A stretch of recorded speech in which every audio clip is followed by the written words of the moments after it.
Senadora Vanessa Graziotin, presidente, deputado Manuel Júnior, relator, recebam meus cumprimentos também à mesa, meus cumprimentos aos parlamentares, o deputado estava aqui, precisou se ausentar, e cumprimentar também aos meus colegas presidentes de Conselho Regional de Farmácia, presidente de federações, sindicatos, e também a todas as lideranças que aqui se encontram. Senadora Vanessa, deputado Manuel Júnior,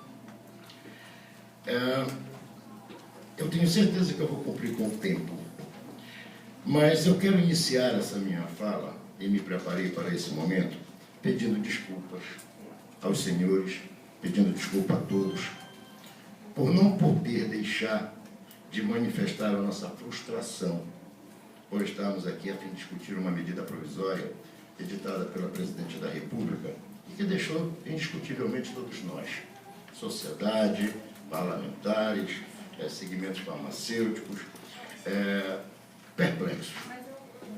Todos se mostraram verdadeiramente perplexos com a edição dessa medida provisória.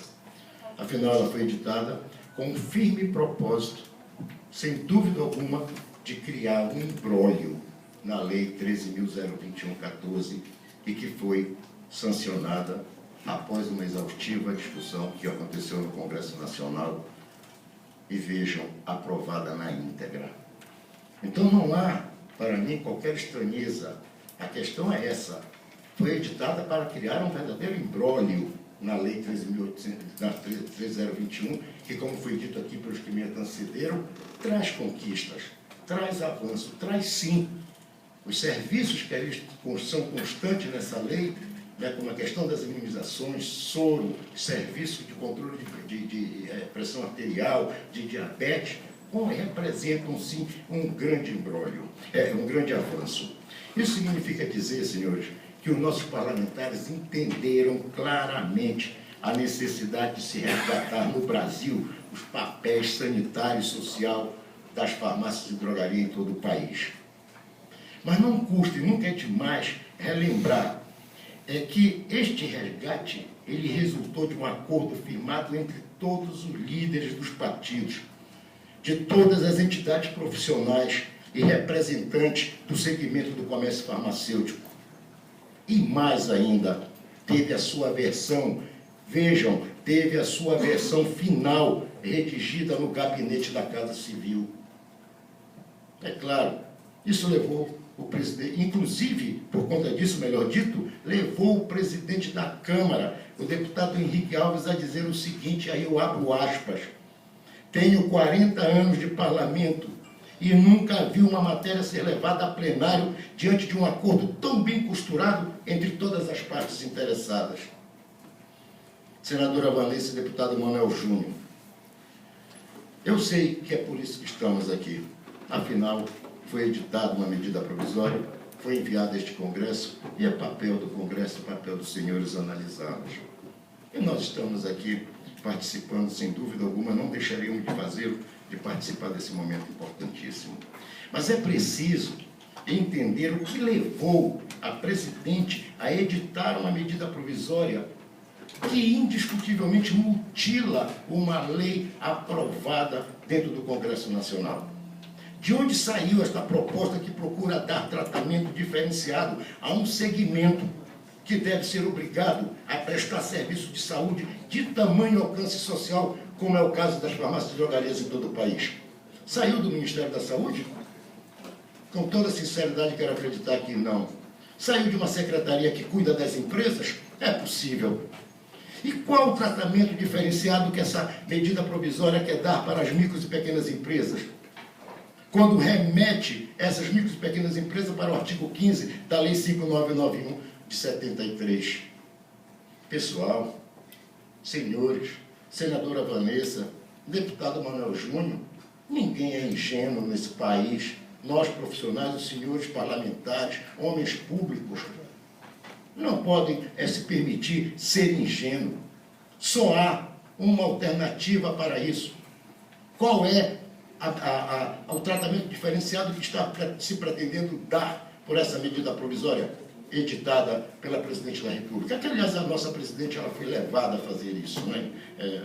Pelas suas assessorias, etc.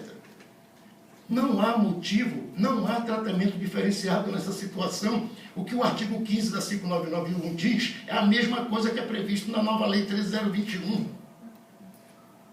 É ter o responsável técnico, é ter o farmacêutico ali dentro. Não há tratamento diferenciado para essa questão. E por isso digo no tópico a seguir, mas não se pode defender empresas querendo ou pretendendo prestigiar os interesses econômicos em detrimento da saúde pública no país. O interesse da saúde da população ela tem de prevalecer sobre todos os demais interesses no Brasil. Eu estou falando, senadora Vanessa e deputado Manuel Júnior, eu estou falando de saúde, gente. Eu estou falando de vidas. Qual o argumento que tem sido bradado por todos os cantos para a edição dessa medida provisória? É que não há farmacêutico em número suficiente e que, por isso, seus serviços em saúde devem ser transferidos para leigos? Argumento também que as pequenas farmácias não sobreviveriam porque não conseguiriam pagar o salário dos farmacêuticos? Senhora senadora, senhor deputado, esses argumentos estão démodé. Ele não pode mais prosperar no nosso país. Vejam, senhores, ninguém tem legitimidade para falar sobre isto senão o Conselho Federal de Farmácia. E afirmo aqui, afirmo de forma categórica, que temos sim farmacêuticos suficientes. Se não, vejamos, atualmente nós contamos com 180 mil farmacêuticos. E até dezembro, senhores, seremos 200 mil profissionais em todo o país.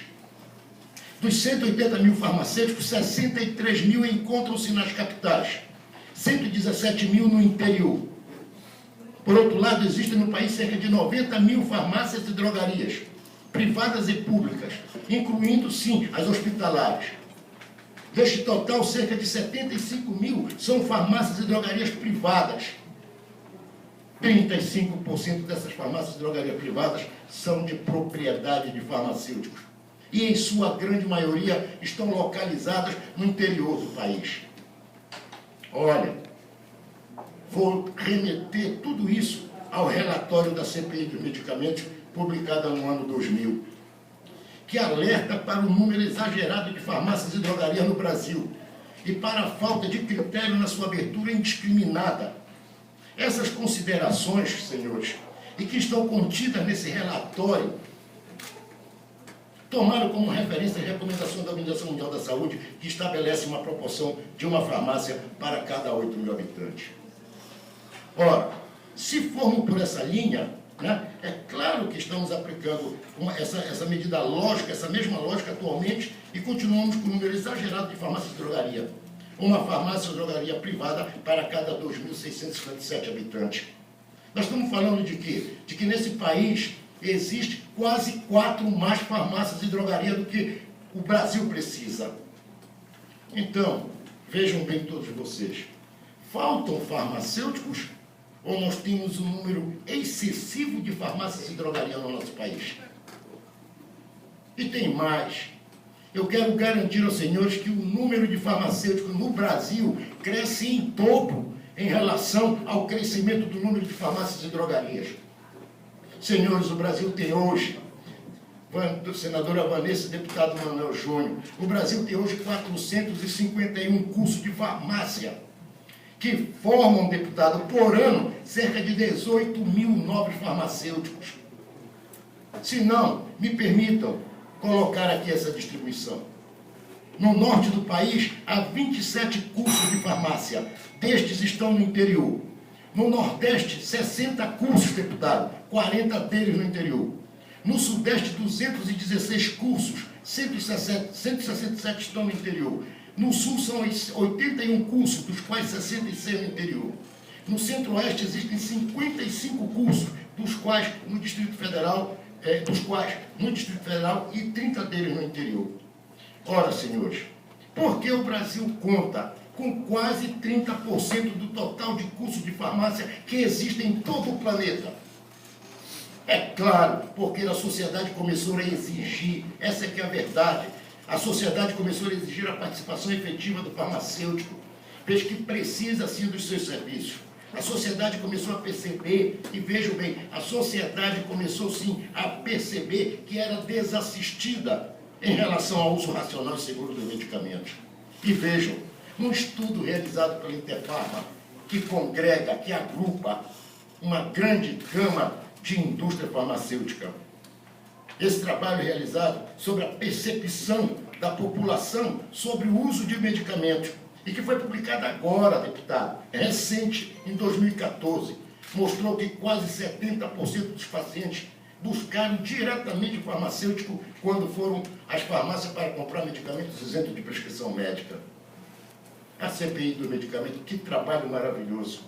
Todos nós devemos conhecê-lo.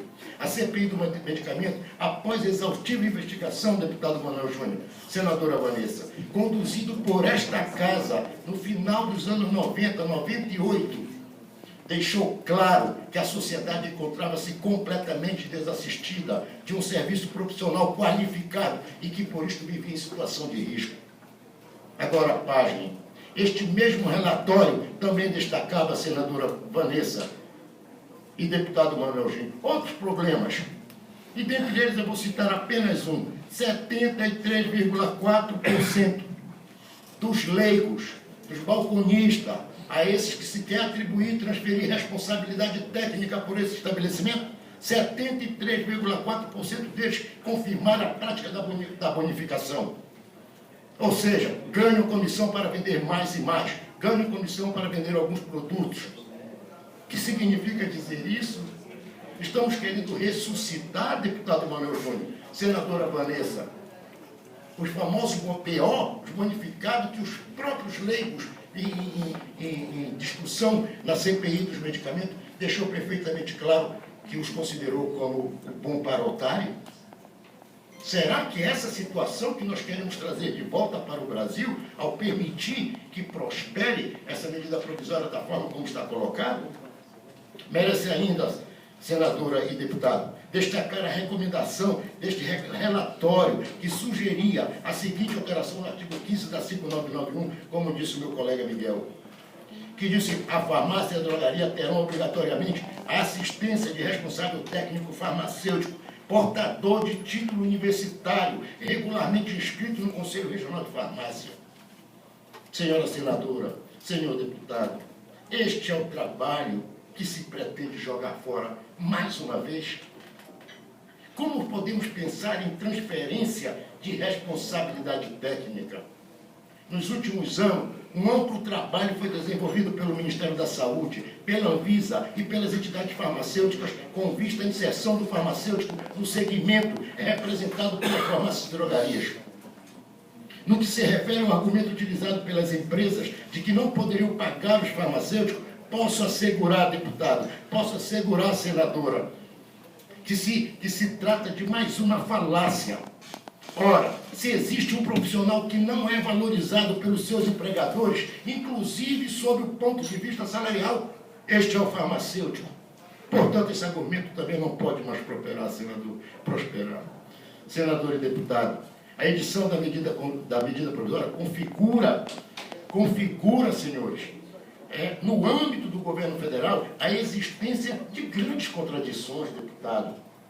Se não vejamos, em 2007, o governo instituiu o Comitê Nacional para a Promoção do Uso Racional de Medicamentos e também o Sistema Nacional de Gerenciamento dos Produtos Controlados, que exigem prescrição controlada especial sob controle, o SNGPC. 3 anos depois, deputado, senadora, a Anvisa editou a RDC número 44, que dispõe sobre o controle de medicamentos à base de substâncias classificadas como antimicrobianos, os antibióticos. Com que finalidade? De evitar o avanço que estava acontecendo no Brasil das chamadas superbactérias e que estava trazendo seríssimos problemas, inclusive a morte de muitos cidadãos brasileiros.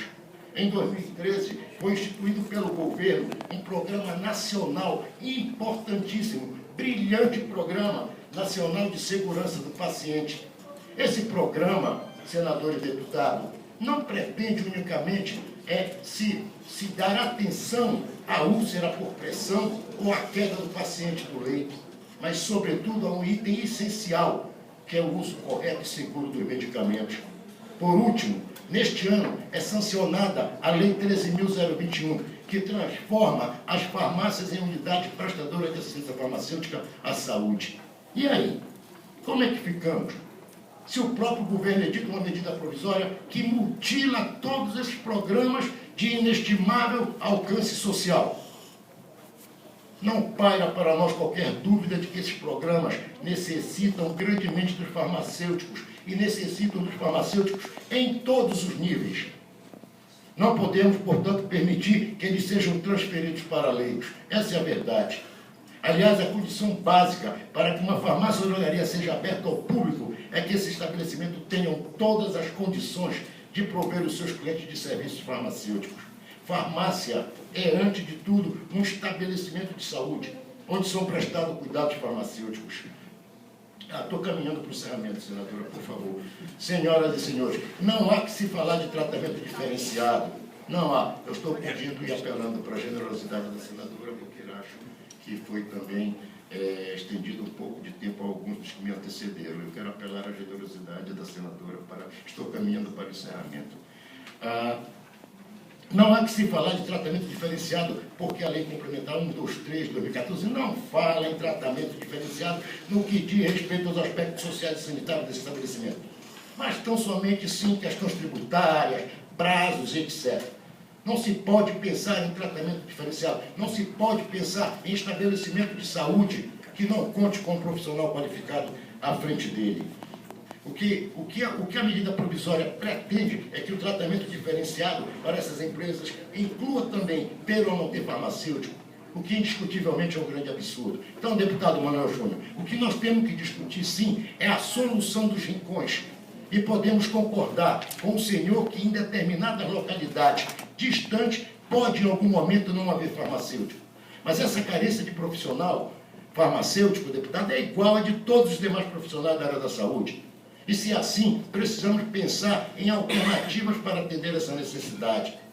Por exemplo, deputado, lá no município de Cochichola, na Paraíba, e que o senhor tem citado tantas vezes e de forma carinhosa, realmente tem uma farmácia e lá não há farmacêutico. Qual a alternativa, deputado, para solucionar essa carência? O município de Cochichola, deputado, ele integra a microrregião do Cariri Oriental, onde se insere um município chamado Serra Branca, que dista 24 quilômetros de Cochichola. E lá, deputado, existem 5 farmacêuticos. Para concluir, peço que reflitamos juntos onde queremos chegar. Não podemos pensar em transferir responsabilidade. Veja, deputado, o senhor é médico, deputado Manuel Júnior. E na área da obstetrícia, por exemplo, até podem existir parteiras que realizam bons partos, mas a responsabilidade pelo setor de obstetrícia, pelo parto, pelo setor de obstetrícia da maternidade ou do hospital, tem que ser do médico, deputado. Essa responsabilidade ela é indelegável, deputado, ela é intransferível. E aí eu pergunto por que seria diferente com o farmacêutico.